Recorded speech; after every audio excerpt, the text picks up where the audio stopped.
Home Pipa, sud, Wong Loro sud.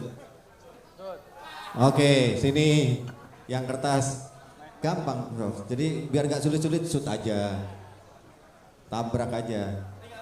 Ya, sebut nama, kemudian nyoblosnya kapan? Oh, 14 kan, pinter. Terima kasih atas waktunya. Izin memperkenalkan diri, Prof. Saya Sandi. Iya, saya Sandi. Saya darah Bali tapi lama di Surabaya dari SD. Jadi sama tahu lah di Surabaya. Mungkin saya ada dua hal, Prof. Yang perlu, ya? Iya, Bob. Saya anaknya Bung Karno. Karena darahnya ada di saya juga. Jadi gini, Prof. Saya mau ada keresahan sama pertanyaan. Keresahan yang pertama, dalam sekarang saya ada di tengah-tengah Gen Z dan milenial. Karena saya ada di kelahiran 99. Di mana Gen Z dan milenial itu tengahnya kan di tahun 99. Dan di mana saat perkembangan sekarang kita sudah gampang sekali melihat media sosial itu berkembang. Bahkan banyak teknologi yang membuat kita bisa mendapat pendapatan di sana. Singkatnya adalah dulu ada program namanya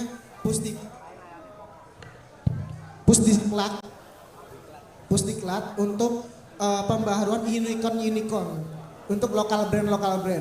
Nah, mungkin saya boleh nyebut merek nggak di sini? Banyak lokal brand seperti Showcase, seperti Kickfit. Nah, semua itu dia menjual brand-brand lokal. Dan brand-brand lokal ini dulu pada 2017, 2016 itu sangat booming, terutama di Surabaya juga.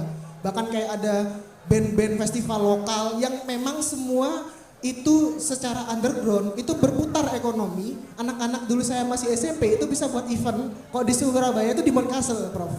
Itu dengan gampang kita bisa memutar ekonomi dan dengan mudah punya ada akses kita bisa berkembang dengan rekreasi. Tetap sayangnya di tahun setelah pasca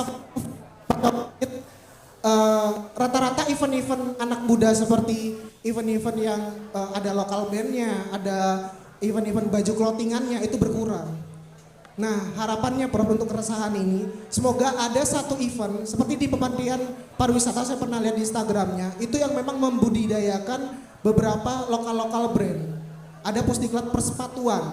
Nah, banyak kan sekarang udah sepatu-sepatu lokal itu dikumpulin dan memang pemerintah punya satu event yang itu dihandle oleh anak muda.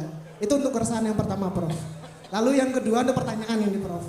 Nah, pertanyaan ini simple, tapi mungkin banyak orang yang ingin tahu dan ini kebetulan tabrak ya. Saya penasaran. Saya penasaran. Yang saya penasaran ini adalah apa yang akan Prof tabrak saat Prof nanti dilantik menjadi wakil presiden di 2024. Ya, yang akan ditabrak tentu saja pertama korupsi dan pelanggaran hukum. Itu hukum harus ditegakkan untuk kesejahteraan rakyat. Orang bicara semua itu kesejahteraan rakyat, pertumbuhan ekonomi.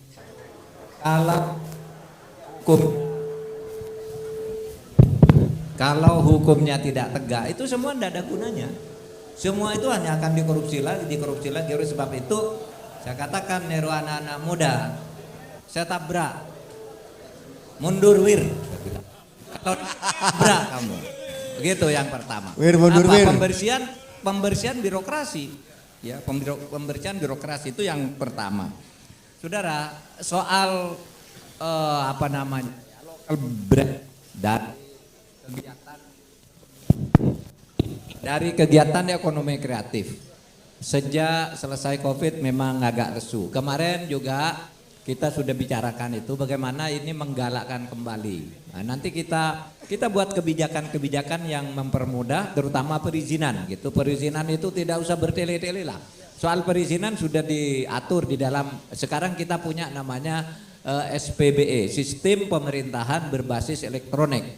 Jadi kalau ada orang minta izin, itu tak usah ditanya syaratnya ini itu, ini aja langsung dikeluarkan, itu perizinan. Fasilitas bantuan-bantuan material tentu juga akan dicarikan karena ekonomi kreatif itu adalah ekonomi yang memang membantu negara.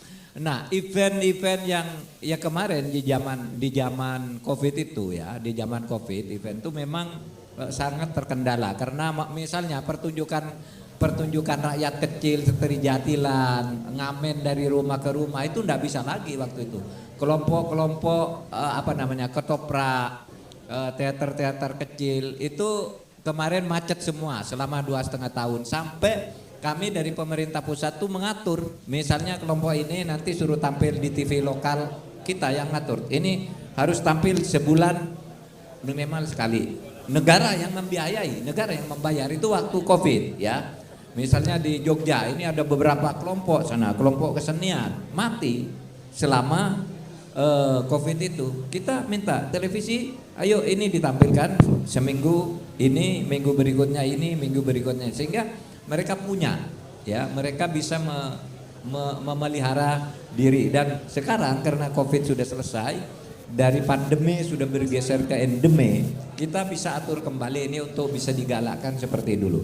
Nanti silakan kirim surat atau masukan ke saya lewat WA dan sebagainya. Apa usul konkretnya? Pasti kita tampung. Saudara Sandi, Baik. lahir di Jawa, keturunan Bali seperti Bung Karno.